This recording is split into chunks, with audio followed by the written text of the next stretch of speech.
I think we are now live. Okay, so hello everybody, good morning, welcome to this special edition of ESSA AEO Talks. It's a special Operations Open Forum webinar called Ask Operations. So my name is Martin Cairns, just like to introduce myself. I'm Martin Cairns, I'm the owner-director of Beechwood Events, floor covering specialist of the events and exhibition industry. And I'm delighted to be joined today by a fantastic panel, the best operations experts that we could find in the organiser community. So thank you all for coming along. If I could just introduce you one by one, you could give a brief hello to the viewers and attendees that are logged in. So we have Miriam Sigler from Ways and Means. Hi, Miriam Sigler, Ways and Means, freelance operations, working for a variety of organisers, most of whom are AEO members, some large, some small, so we get to see quite a large spectrum of different styles of events and types of clients. Perfect, thank you, Miriam. And we also have Kerry Kemp from Informa Markets. Morning everyone, I'm Kerry, I'm the Regional Operations Director at Informa Markets for the EMEA region. Thank you, Kerry. We have Laura Cole, LC Events. Morning everyone, I'm also a freelance operations manager, so I've been doing that for 5 years, supporting organisers across the UK, Europe and America. Prior to that I was at Clarion for 7 years as well. And last but by no means least, obviously we have Piers Kelly from Reed Exhibitions. Morning all, welcome. I'm Piers Kelly from Reed Exhibitions. I'm the Ops Director here in the UK. Thank you very much. And like I say, guys, thanks once again for giving your time to be on this panel. It's very much appreciated. So anyway, welcome then, ladies and gents, all attendees from ESSA and the AEO. I believe we have a split audience of you logged in today for this webinar from both associations. So it's great to not see you, but glad you're here. We've had a raft of questions that have been pre-submitted by you guys when you subscribe to this event, which we'll try and feed through to the webinar as we go through. There's also a Q&A that you can actually do online. So if you have questions that you'd like to submit to the panel as we're talking through, we'll get rolling with some pre-submitted, but please get your questions through on the Q&A if you can. There's a Q&A button that you can actually use. Do not use the chat button. Please use the actual Q&A. That would be great. Okay, look, without further ado, let's dive in. And we have a pretty obvious starting point, which is probably where we're all at the moment, and we're all trying to figure out is where we're going to be, is regarding COVID and our emergence from this pandemic and getting back to the show floor and the first shows that are probably hopefully going to hit our diaries. So if we could just ask the panel, when do we believe that exhibitions will take place from? Is it September 2021? And if not, what's your thoughts and how are you going to make those calls as we get close to it? If we could open that up, and let's start with you, if that's okay, Miriam. So yeah, so I'm desperately trying not to be the annoying person who jumped on the phone to all their clients as soon as we got the news, because I am perfectly aware that there's some sort of due diligence that needs doing from the sales teams in terms of exhibitor interest. I think from a consumer show point of view, there is definitely a desire from the visitor point of view to go to events and to get out of this situation. But it's just whether the exhibitors are there and able to go. I think obviously all the organisers do want to get going as soon as possible. None of us want to not be running shows. So I am cautiously optimistic, I think is the best place to be, that September. We've got a couple of conversations about August as well for consumer shows. I do know that there's some outdoor stuff happening as well before September. So okay, I'm keeping everything crossed and hoping for the best. And I feel a lot more confident this time around than we did when we were looking at opening events on the 1st and 2nd of October last year. Cautiously optimistic. I like it. Well, I mean, obviously we know that you probably can't divulge specific details, but it's encouraging to hear that that's what's coming through. How about yourself, Kerry? Is there a similar optimism? Is there planning going on? Again, you know, if we can't dive into detail, we fully understand. But yeah, absolutely. So I think from our perspective, because we're based across the whole EMEA region, it's different depending on where the event's going to trade. So the Middle East is very recently, and everyone would have seen on social media about Gulf Food and IDEX traveling last week. So they're very public with them being open for business and the events are back. So we have events scheduled in the Middle East for May and June time, which we are full steam ahead planning that they will take place. In Europe, differing pictures depending on which country, which government, and that also, that's dependent on current case numbers, individual vaccination programs. Obviously, there's lots of conversations about vaccination passports and so on. So different depending on where you are in Europe, but the vast majority of our stuff based there is scheduled for Q3 and 4, so in the autumn. And then for the UK, we have an event scheduled for July, which again, we're kind of full steam ahead with our plans for it. It will definitely have to take a different format probably than previous years. We're expecting it obviously to be smaller, but certainly that's where we're going at the moment. We're pushing ahead and definitely echo what Miriam said, cautiously optimistic and full steam ahead in terms of planning at this stage operationally. Okay, definitely interesting here in July, something as early as that. And yeah, I think we'll move on to that in a second. I was going to push and ask about sort of decision dates that are around it, but if we could just go to Piers first, things on a similar sort of wavelength at Reed, Piers. Yeah, absolutely. I think top 3 priorities this year are run a show, run a show, run a show. That's what we want to do, is get back to face-to-face. We're similar, so we've got a show in Dubai in May that we're planning to run. First UK show is in July, and everything else runs sort of between there through there from there to December. I don't think, those are the decisions today. One of the things that last year taught us is that decisions you make today might be wrong tomorrow. So we'll have to see how it goes. And I think what I'd ask is everybody on the call, all your families and friends and everybody else in the UK, if we can just stick to the rules in the UK for the time being and make sure the government can stick to that timeline of opening us up. That's really the big unknown, isn't it? Is are we going to get through those milestones? But if they are, then we know we've got pent-up demand. As Kerry said, the shows might look a little bit different this year. It varies depending on, is the show more national or international, depending on international travel, and depending on the market that we're serving, the industry that we're serving. Obviously, some of those have been a bit more resilient through the last year, others have been a little bit more damaged and in a different position. So, there's no easy answer, but absolutely the priority is to run the shows, and where we push them back, run them to plan this year. That's what we're going to do. Okay. Encouraging to hear. So there is confidence in that market. There's a market dying to get back into our industry and use our services, which is probably the most encouraging thing. And you're right, these milestone dates that we've got, April 12th, May 17th, they're so key. And we are out of sync with the rest of the world, like you said. We're an international market, and as you said, the Middle East is forging ahead. Europe seems to be further behind. Laura, with yourself, is it similar position? Yeah, I echo what everyone on the panel is saying, also remaining cautiously optimistic. I think the date of the 21st of June certainly helped a lot of my clients make decisions. It resulted in an event of mine moving to the autumn, but then that's given the client full confidence that now can happen. And I think that is the attitude that everyone's really aiming for the autumn now. And it's great to hear that there are show schedules for June, July. I am hearing of a lot of shows that are hoping to take place across the summer as well. So remaining optimistic. Okay, so with that in mind, there was a pre-registered question from Matthew Carr from the Barista, which it will kind of follow in with this. And Matthew's saying, are organisers able to now put decision dates on their shows on when they will choose to either run, postpone or cancel those shows?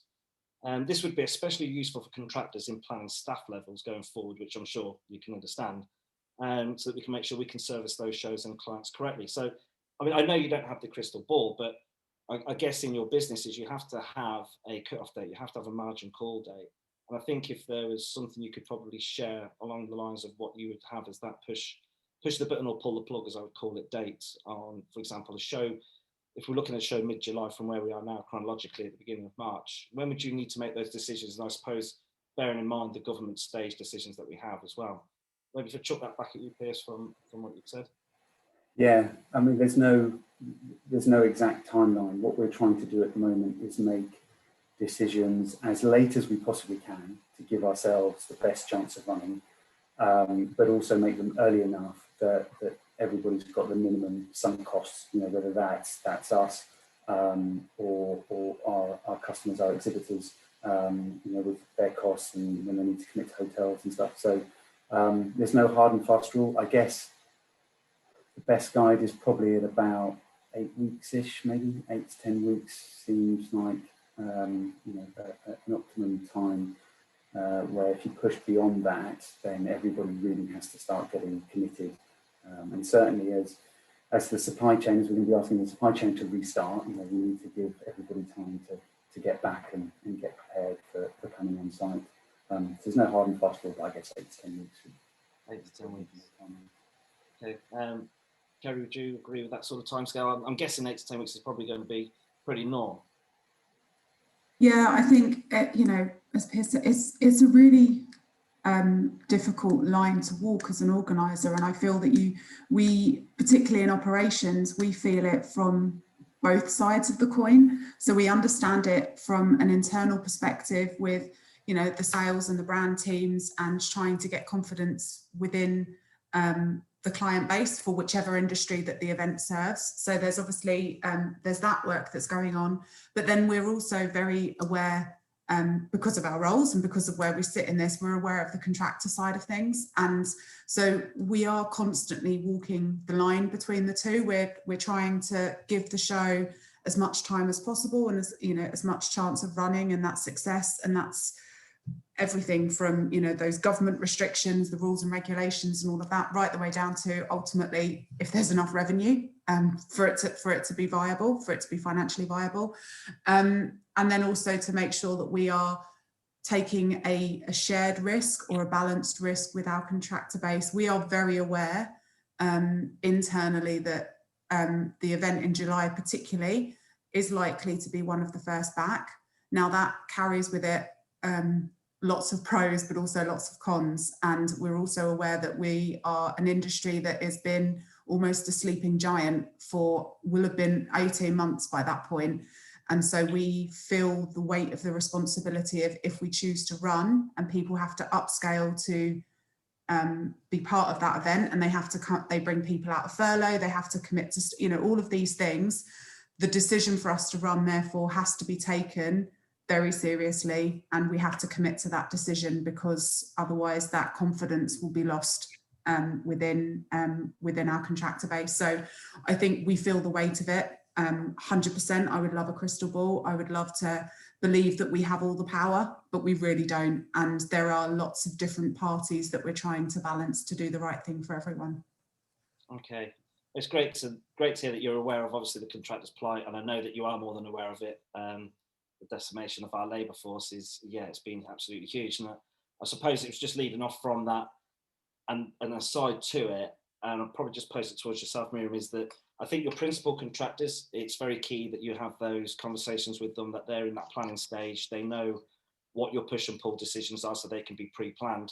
I think a lot of our ESSA members that might be tuned in today will be working for your exhibitors.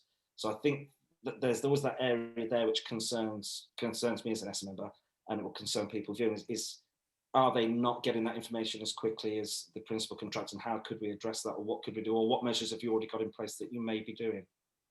So I think the labour force has been one of the key concerns for, I know, the UK Ops team for sure, and for ESSA members as well throughout this whole process in terms of their welfare during the pandemic, and how our labour force is going to look at it when we come back.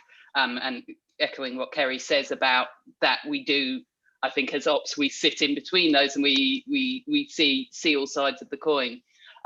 I think as far as we're concerned at Ways and Means, is we've been continuing the conversations with the people that we work with in an ordinary year, and making sure that the communications are as open and as honest as we can be. There are times when we can't say certain things from our client's point of view, and vice versa. But I think it is something that we're focusing on in the UK Ops groups, is the labour force and the welfare and everything coming up. So it is something we're very aware of. Yeah, it's quite immeasurable. I don't think any of us know how well we can actually respond. I know we're cautiously nervous about it, and rightfully so. I know we're an industry of doers though, and I know we just somehow always seem to pull rabbits out of magic hats and get things done. But it's encouraging to hear that at least on your level that is well observed and it's well communicated. Is that getting through to the exhibitors? Are the exhibitors aware that we are emerging as an industry, and that this patience probably needed with regards to how it's tackled? I mean, there's professionalism will be there, but maybe product supply will be not as exhaustive as it was previously in terms of, you know, furniture or floor coverings or different, you know, products that may be available. Is that something that's communicated from an organiser to the exhibitor community? If you can probably jump on that, Laura. Yeah, definitely. I mean, I think it probably will vary from show to show, but certainly a show that I'm working on, the exhibitors have been very understanding of the circumstances, and they understand that when they're asking for quotes, for example, I can't get that to them straight away, or design work, because teams are on furlough. And I'm just being really open with my communication from my side to the exhibitors as well. And they are being understanding with that. I don't know if the panel are getting the same response with their shows, but from my side, it's certainly been positive with the exhibitors. Okay,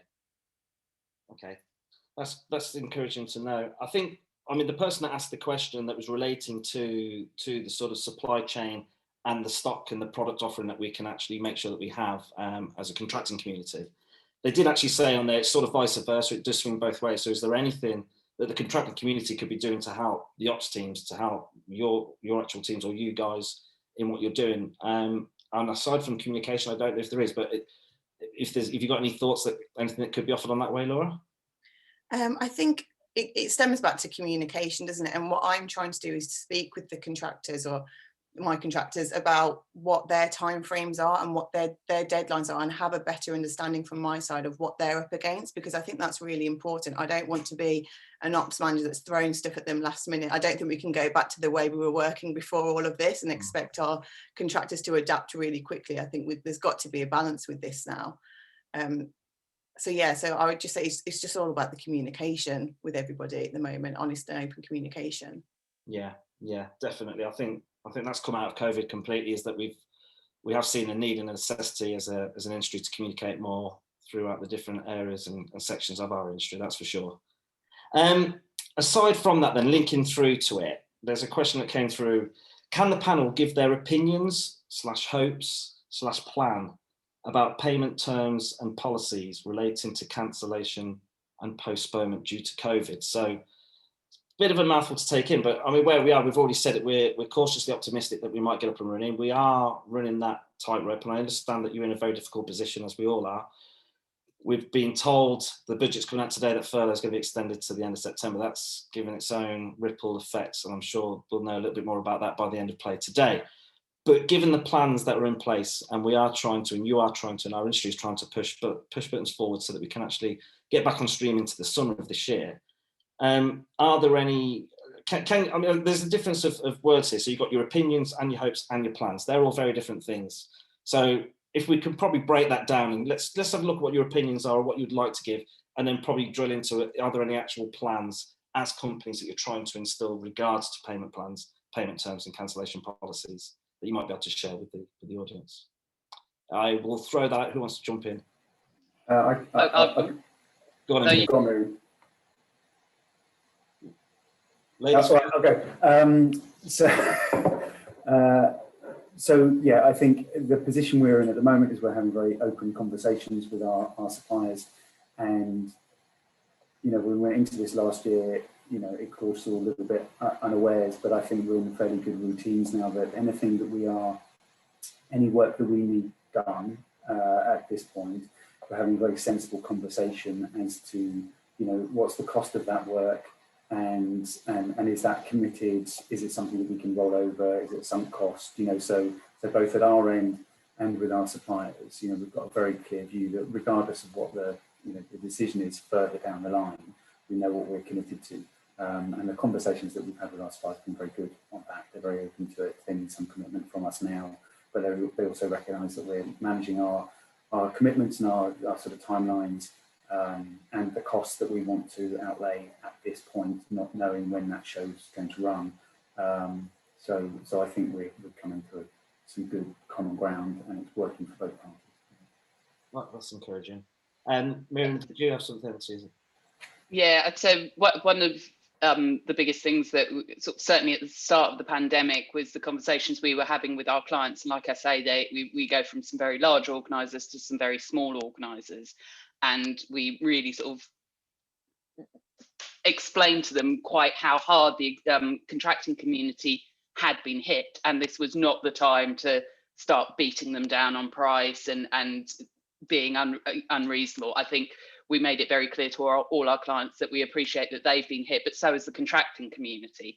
And what I've been quite sort of buoyed to see is all of our clients are showing loyalty to the contractors that we worked with previously that may not have got the shows going last year, and are very much sort of working with the contractors as a partnership. And like Piers says, we're considering the work that needs doing. Is it something we pay for up front, that you know, a design or a floor plan redraw or things like that, and then work on the rest of it later. So I'm quite pleased to see that there's that loyalty and that partnership working that's going on, certainly from the clients that we've been working with.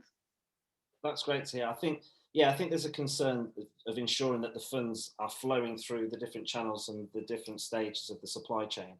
And I know obviously you can only control your immediate part that you play in that. I suppose it's leading by example, and then hoping your principal contractors, if they're subcontracting further down that chain, are actually following that suit. Outside of that, I can't see what else it is that you can actually do to that. Okay, let's move off from where we think we're going to be going back and how we're going to go back. We know it's going to be a challenge, and we know the communication's there, and we'll do the best we can, obviously, to make it work. If we could just take a little side view onto it, there's been a lot of talk recently with regards to on-site contractor welfare. I know there's been a working group set up to look at this. There's been a big period of being out of work. And it's just a little side question that's come through on one of the pre-registers is, do you think there is an issue with on-site contractor welfare? And if so, are you making any plans to address this? If I could throw that at you, Kerry, please, if that's okay.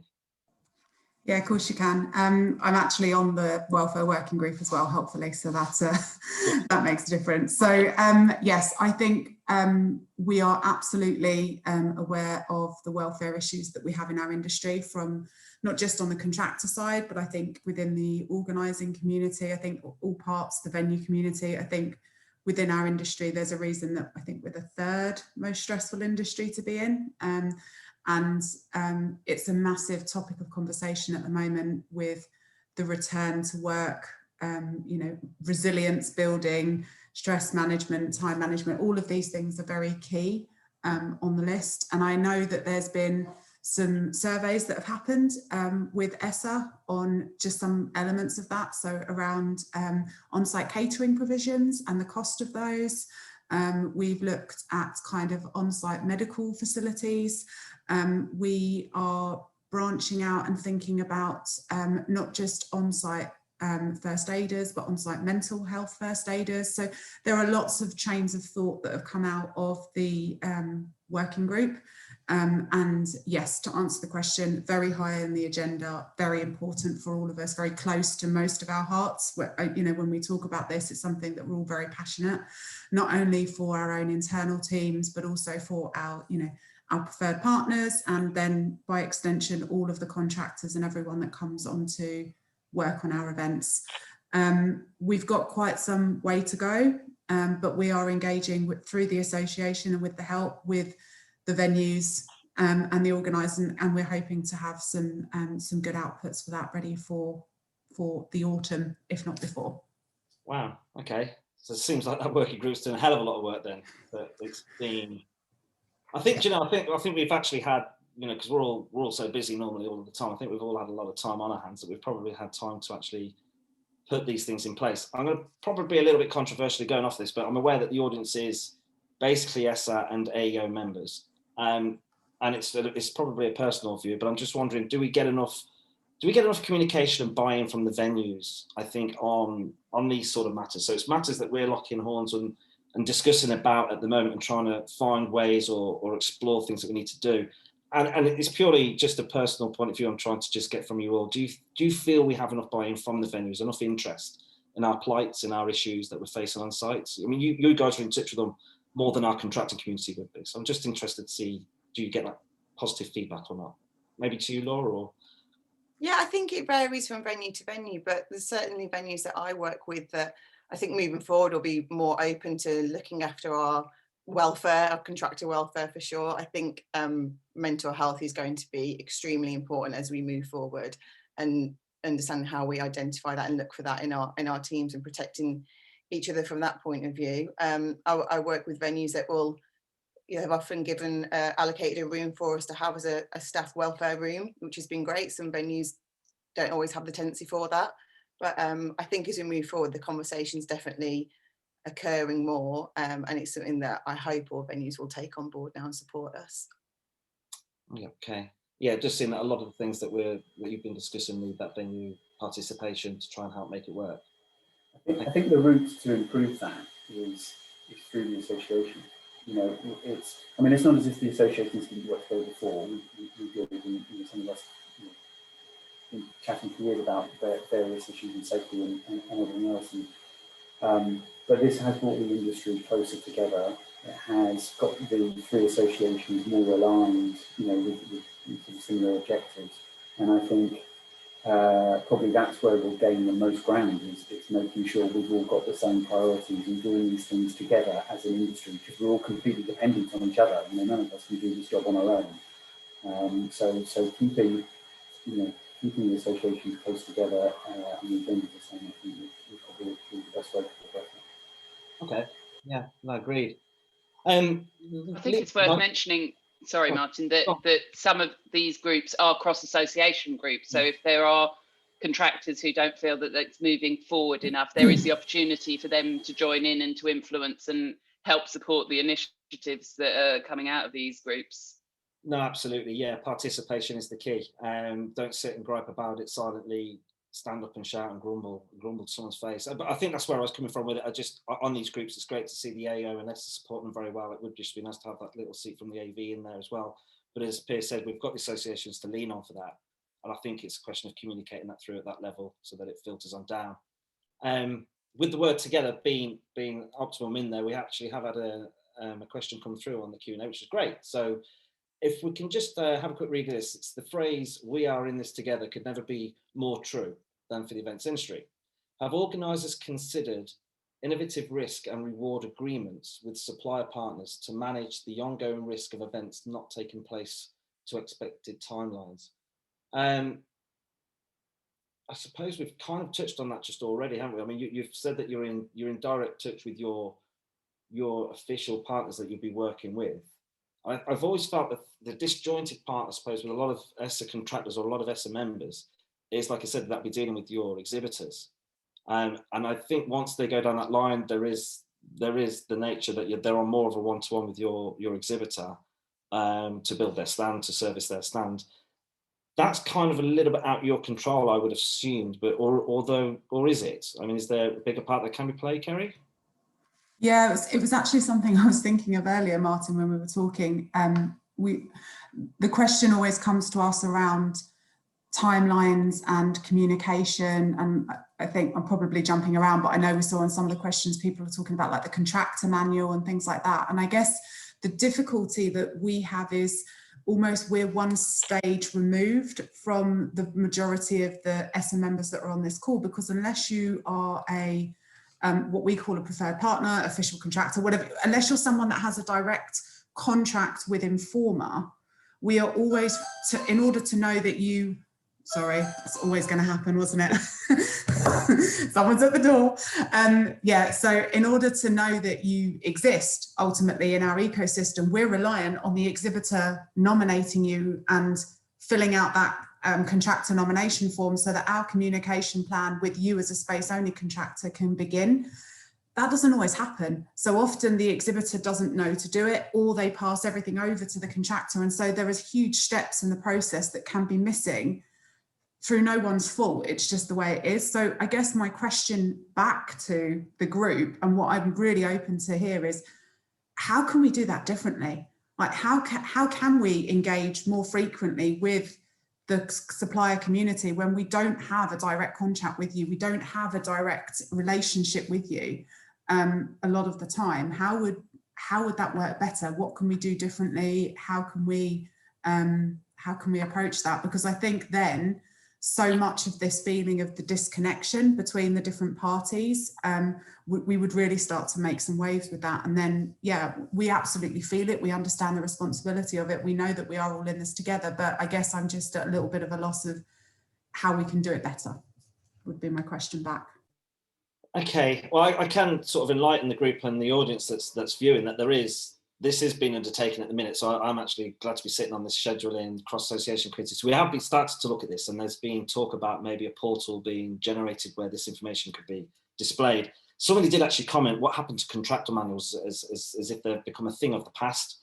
And I think a lot of our members, the information they're needing in their eyes is sometimes quite basic. You know, it's the tenancy dates, not just the show dates. It's the tenancy dates and times, the official supplier cost, the electrics cost is obviously a very big part of that. Technical plans. And I think there's an awareness and an understanding from our side of the sensitivity of the data that you guys have and how important that is to you. And it's how I think we get over that hurdle of the data and how we share the information of the show to our industry. Is there anything you could contribute towards that? If I could go to you, Miriam, and I think it's like Kerry. It's a two-way street. Is if you let us know you need the information, we can do it. I appreciate that sometimes it's frustrating because these things are hidden behind in manuals, etc. And we spend a lot of time encouraging our exhibitors to share that information with their contractors so that we can then start talking directly to the contractors. I think there was something, like you said, in the scheduling group, the AEO are looking at putting together something with all show dates on official suppliers, etc., which I think will help an awful lot. And I think there is probably some work to be done on the exhibitor manual on how we can share a version of it without things getting sort of confused. Like we've had double orders on stuff because too many people have got the login from an exhibitor. So I think there is some work there to be done, and something that we are looking at the moment. Okay, yeah, I think there's a part the associations can play in that between ESSA and the AEO to try and facilitate that. And I think it is that case of sensitive information. So such as electric prices being on a site, then you have logins, and there's an area of it makes it difficult to get all of that information. So I think it's something that has to be explored a bit further. We've had a question come through from Derek Town and it's probably on the same sort of basis, a comment saying the easiest thing an unorganised can do is not hide basic information behind a password on the show website. And I get what he's saying, but I think at the same time, we have to respect what is private information and what is information that you can publicly display. And I think it is that stumbling block of getting around the exhibitor having that log-on information. I think if we could take something from it as a positive, at the minute, we're aware that there's an issue. I think if we're all in agreement with that, and it is an issue that we're trying to tackle, I think it makes your lives easier. If this information is freely available to the contractor community, it's a raft of phone calls you're not receiving. Okay, well, I hope that's helping everyone who's watching this from their laptops and phones. If not, jump in and send another Q&A, please. If we can just jump off that for a second and come back to Kerry, because I wanted to just hone in on a question that was mentioned about Informa. And it's, do you think this was the right time for Informa to launch their Better Stands programme? Could it have unintended consequences for the custom build contractor community who are already struggling to survive the pandemic? And do they see a future for custom build contractors? So it implores me to come to you straight away, obviously with Informa being named. Yeah, absolutely. So you'll be pleased to know that I'm actually working with ESSA at the moment to deliver a Better Stands dedicated webinar. So we're just getting that scheduled, hopefully for the end of March. But I think to answer the question that has been broached, I would say that there is no better time to launch Better Stands. I think probably the understanding or the interpretation of Better Stands is where people perhaps misinterpret what we're trying to achieve. So in its most simplistic description, all space-only stands or elements of space-only stands and feature builds at our show will not be disposable. That's it. We absolutely want custom build, we absolutely want bespoke build, we absolutely want all of our contractor base. We do not want a show full of shell scheme. That's not the aim of Better Stands at all. What we are asking people to do from the point of contract, from the point of design, is to consider what it is that they are designing and ensure that all of the structural elements and the elements that they're bringing to their stand have a life outside of that show. The amount of waste that is generated in our industry is scary and frankly should be criminal. And the fact that now more than ever, there has been such a spotlight shone on our planet, right? So everyone's seen publicly the pictures of the rivers and streams and things that, whilst everyone's been in lockdown, have repaired themselves and they've started to clean themselves and the waste has gone down, right? So at what point will we ever get, again, fingers crossed, touch wood, that our entire industry will stop and have the ability to look at how we deliver things and make it better? And I think that's not just, for me, my passion for this comes not just from the industry, but it comes from, to be very dramatic, the world as a whole. It comes from wanting our children to have something better. And I just think we shouldn't be so accepting of it. You walk around some breakdowns and the huge mounds of flooring, the huge mounds of timber and waste and wood, the way that, contractors, I hasten to add, probably not on this call, in fact, almost definitely not on this call, but the way that the breakdown happens with some of those contractors, it's very clear that nothing that's been brought to that show will ever have another life, and it will either go straight to landfill or in some instances burnt for energy. Okay, better than landfill. But I just think we have a real opportunity here to transform how we operate as an industry. It's not about squeezing out the contractor base, because I firmly believe, and in fact I know from experience, our design shows are some of the best on record from a sustainability point of view. And they're design shows, and that's full of custom build. And so I just think you just have to change your mindset for it to really understand better stands and what we're trying to get to. Okay, well, I'm totally behind that. I'm sold on that. I mean, so in a way, you're championing the initiative and leading by example, pioneering it, and trying to, literally lead that through. It's a sensible approach, and I'd say the other way to look at it for the stand contractors to look at it is not necessarily that they think they're going to get cut out, but how can you use that push from the organizer as a way to change the relationship a little bit with the exhibitors that you're working for directly? How do you use that to build a bit of momentum and say, look, rather than going from job to job to job, and 1 year, and then the next year you're going to come back to the show and we're going to start all over again, how do we work together to give you something more sustainable and get some reuse out of the material? Either take different options from what we've got in stock, or could we look at a multi-year deal? If we know that with our exhibitors, when they've attended for a number of years, the chances are they're a long-term exhibitor. Mm-hmm. So they're going to keep coming back to the show. It has value for them, and I guess how can the stand builders use this new push to lengthen some of those relationships maybe with the exhibitors and offer them something that they can reuse, gives the exhibitor a good message for themselves, for their own company, to support what they're obviously going to be doing internally as well. There's probably some opportunity there as much as there is threat. Well, I think this has been an ongoing problem for as long as I remember, for as long as I've been in events, and actually we've been given a year to sit in the corner and think about what we've done, and what Kerry's team are doing, leading the way on that, is really impressive. And I think the other thing is actually quite often our contractors are the best knowledge base on how to reuse these things, how they can sustain it. I think quite often people see sustainability and think of it as an extra cost, but actually if you're doing it right and you're reusing elements, or you're recreating those elements or selling them on for something else, it doesn't end up being the more expensive way of doing it. It's cheaper and better, and who doesn't want that? No, absolutely, yeah.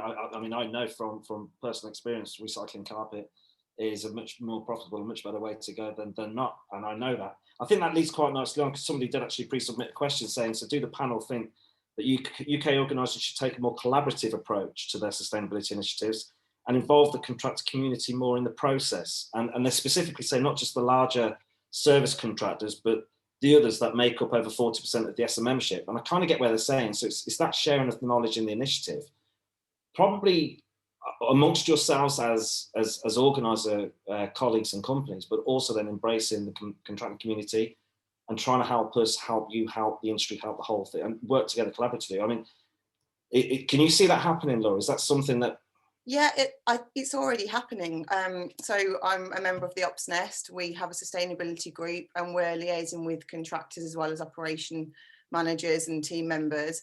And we're talking to each other about how we can all help collectively move forward with sustainability, not just with stand build, but what can organisers do to help incentivise exhibitors, for example, to push forward with their own stand builds, you know, suggestion of there's a best award for the most sustainable stand at the show.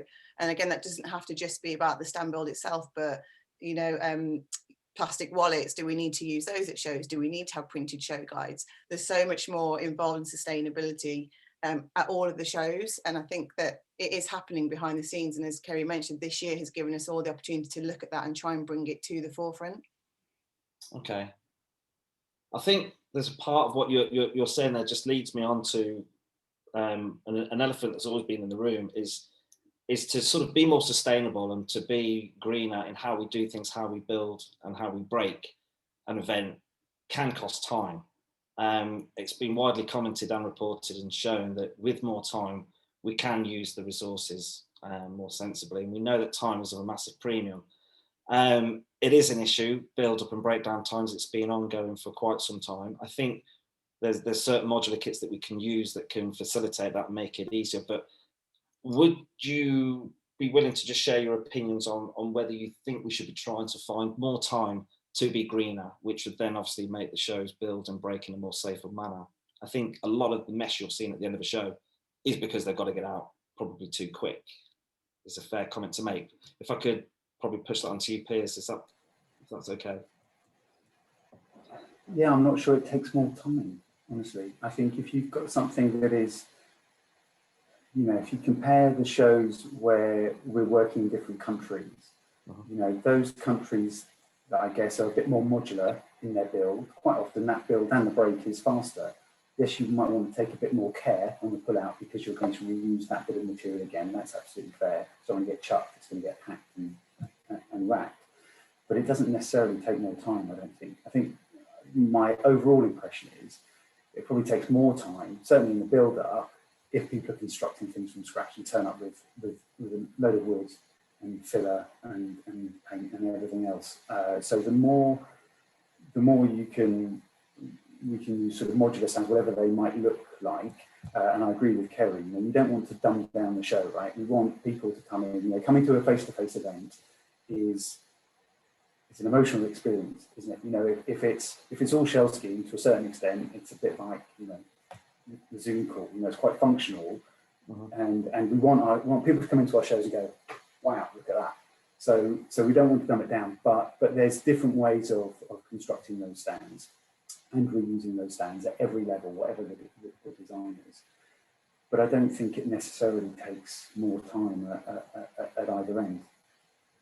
Okay. So, well, I think it takes more time in the planning stages rather than the actual on site. That's fair. Okay. Yeah, I think you have to be much more systematic, and that's why I said it has to start at the design stage. It has to start at the point of procurement by an exhibitor to their contractor. They have to be given the tools to ask the right questions of their contractor, give the right brief, and then the design has to fit both the exhibitor brief from that perspective, but also from a sustainability point of view. But yeah, I think I 100% agree. I just saw a couple of points come up in the chat, but the more, my vision is exactly as Piers says, we will be more efficient on site as a result of this, and that will help us with the potential tighter turnarounds with tenancies. It helps us have cleaner build-ups and cleaner breakdowns because there isn't all of this raw construction taking place. There isn't the need for multiple different kind of trades on the stand at one time trying to, you know, it's a much more systematic approach to the build because everyone has their place within it and it's all modular and it's all coming together. So I would disagree. I think it makes you more time efficient, and that's been we've certainly seen that on the events where better stands has already been implemented. The build-ups are cleaner, the gangways are clearer, and it's generally it's a better experience for everyone. Okay, I'm happy that you've kicked back on that and proven it and given it, you know, proper consideration with science behind it and experience of what you've actually done. I think possibly as well, contractors need to bear in mind if they do have a specific system that they're using, whichever product is, whether it's floor covering or stand build itself, and they need more time or there's a way of trying to work around it, they should be able to pick up the phone to you guys working as the organizer of that show and explain what their plight is and have that open dialogue with you. I mean, is that these are the sort of calls that you would welcome coming through from our community, even if they're not part of your official?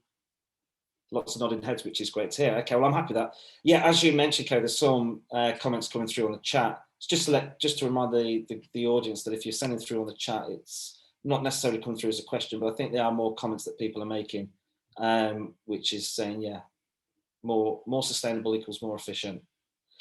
I'm going to just lead that over to a certain area. I mean, flying the ESSA flag as a former chair, I believe that we do have the cream of the crop when it comes to contractors in this community. I think if contractors are going to become more sustainable, if contractors are going to liaise with the organiser community, and if they're going to try and build a better industry for us all, it's ESSA members. And the glowing question really is to yourselves as organisers is what can we do to really promote the use an ESSA member badge, that whole ethos of yourselves in your operations and what you do, in appointing who you appoint, and then also advertising to your exhibitors who they should use.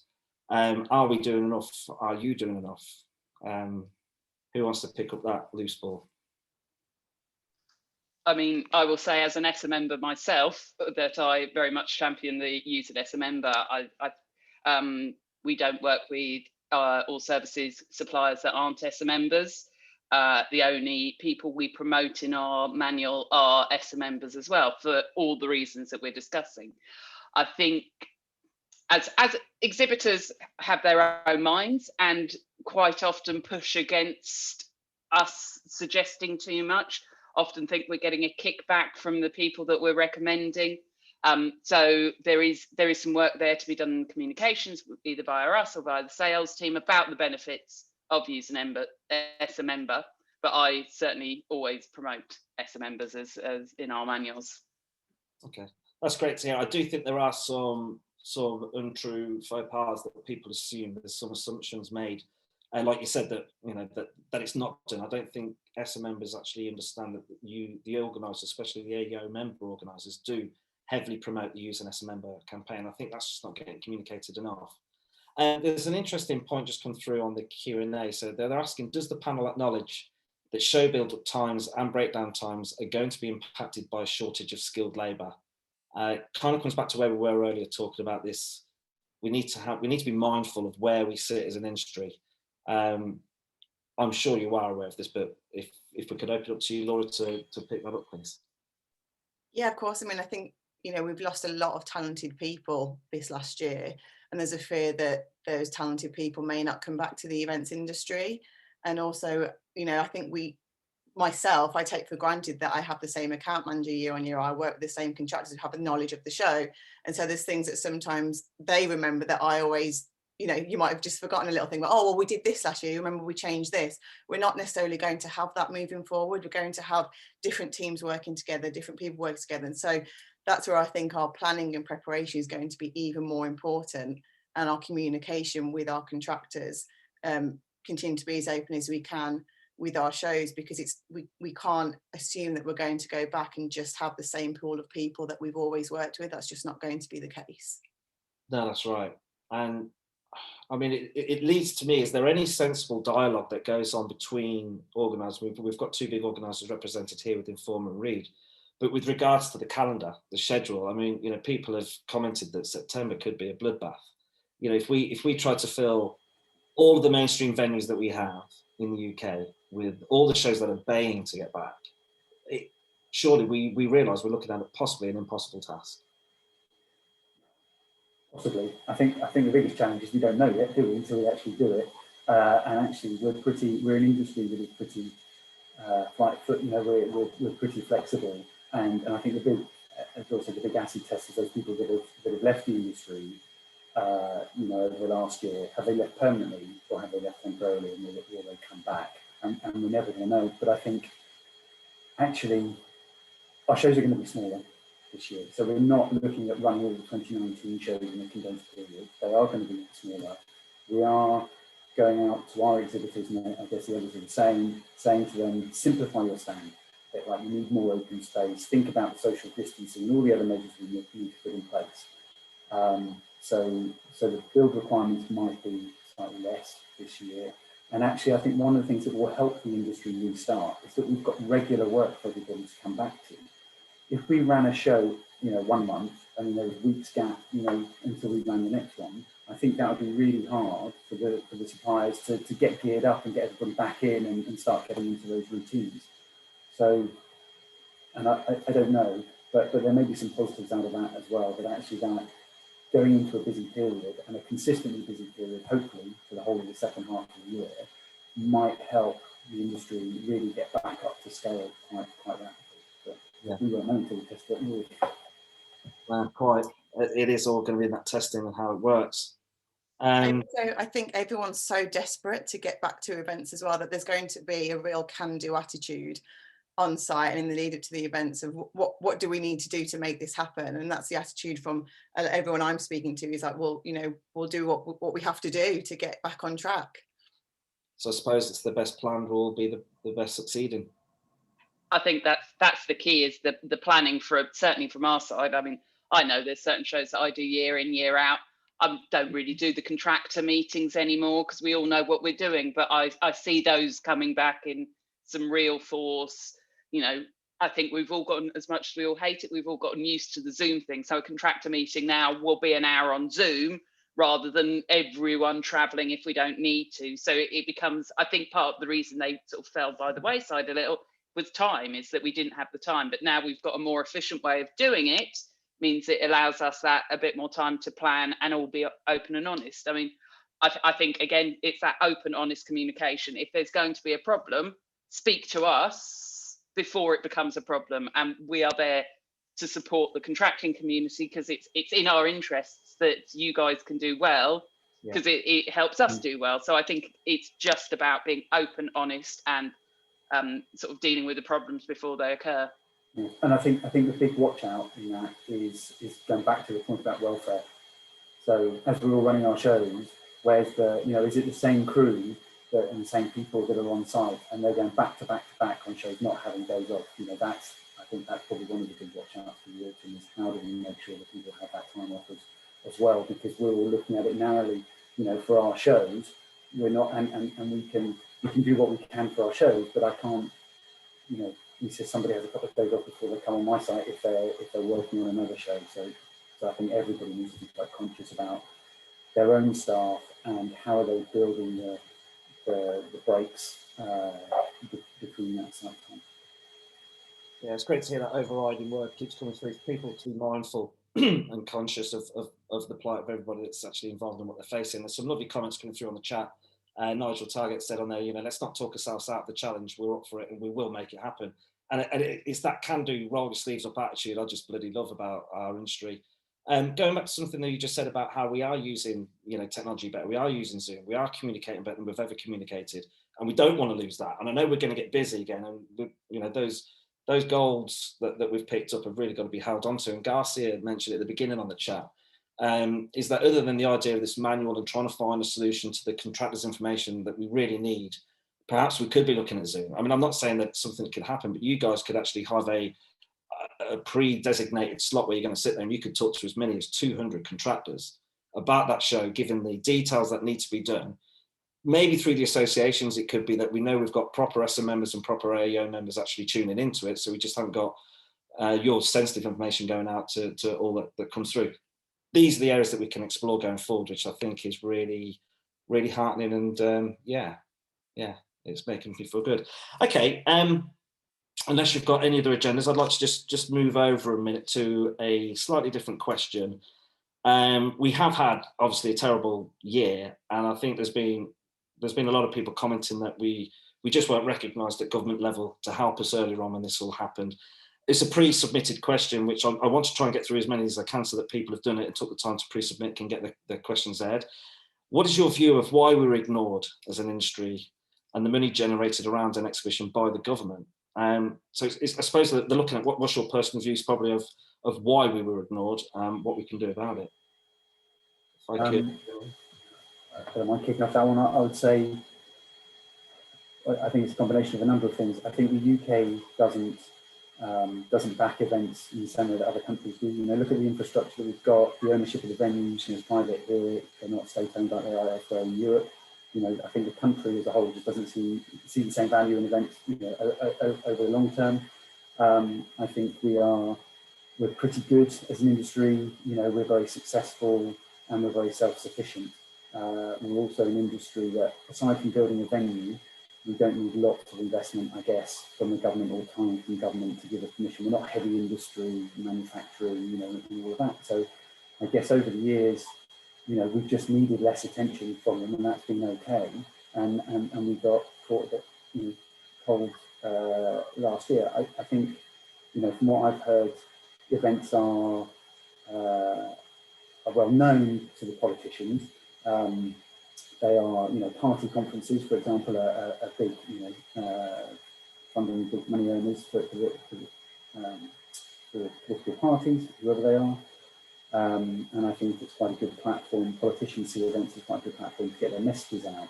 So it's not as if we're completely unknown, but we've never needed their support before. And I think that's probably why we fell a bit short. And also, in the grand scheme of things, honestly, we're probably quite small in terms of numbers compared to some of the other industries. And I think with the view from the scientists at the time that events were risky, I think because of our catchment area, had nothing to do with All Secure didn't get us open, did it? It was good. You can't compare us to retail and other places. I think the big concern was around people travelling longer distances and spreading the virus by coming to an event. And I think that level of risk was high. I think we were a little bit unknown to the government, or hadn't needed their support before, and so we were probably last on the list, I guess. But I think it's a build-up of a long-term way of working with the government. But I think we've probably corrected that now. Yeah. Okay. I think there's a little element of careful what you wish for. We don't want the government too involved in what we're doing. It has been useful to us up until this point to keep them at arm's length. But I think there's also the really obvious populist view is we're not as popular as the pubs, or I've seen someone said we don't have Christopher Biggins, which is absolutely correct, is we don't have those big names out there who can get the news stories. And I think this government is very much led by what makes a good news story and what makes them popular and what doesn't, and we don't have that as such. No, I'd agree. I think the associations have recognised there's a bigger part that can be played at that level with the EIA. I think it has been mentioned, maybe we have a bit of an identity complex. The word trade show has been mentioned, exhibitions, events, has placed us into different buckets, and it's a bit wishy-washy. And I suppose because we're an international industry, you go abroad, as you know, to the States, and we're congresses and expos and various different names. And I think that's probably where it's kind of been missed. And weddings and music, and they were all sort of lumping together. And I think at one point it worked well for us all to work as one, but actually we're quite disparate and quite different in our needs. Yeah. So there's been, like you say, a bit of an identity crisis. Well, I suppose through the power of voice, we're all members of an association, be it AEO or ESSA, so it's to communicate through that channel. We believe in the EIA then to champion that course and lobby it through to Parliament, make sure we've got a bigger voice going there going forward. Something that's come through in the Q&A, so I want to try and jump on these when they come through if we can. We've got Ben Crutchley from Expo Floors. Hey, Ben. Does the panel think that the space-only average stand size budget within the shows that will happen from September to December will be smaller due to exhibitor confidence? So that's, throw that over to whoever wants to pick that up. I suppose it's a bit more of a crystal ball, but have you got any science that you could put behind it? Kerry? Yeah, I'm happy to cover it. I think Piers touched on it earlier. I think the general consensus is obviously it's hugely dependent on the industry which your event serves, and the impact that industry has had in the pandemic. It's not necessarily therefore about exhibitor confidence in events as such. It's actually more just if they actually have the budget available to them, and if events are on their radar for 2021.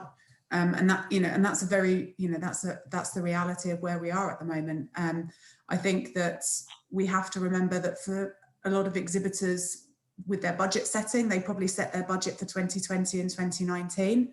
So the budget was already there when the pandemic hit, but they would have set their budget for 2021 in the middle of a pandemic.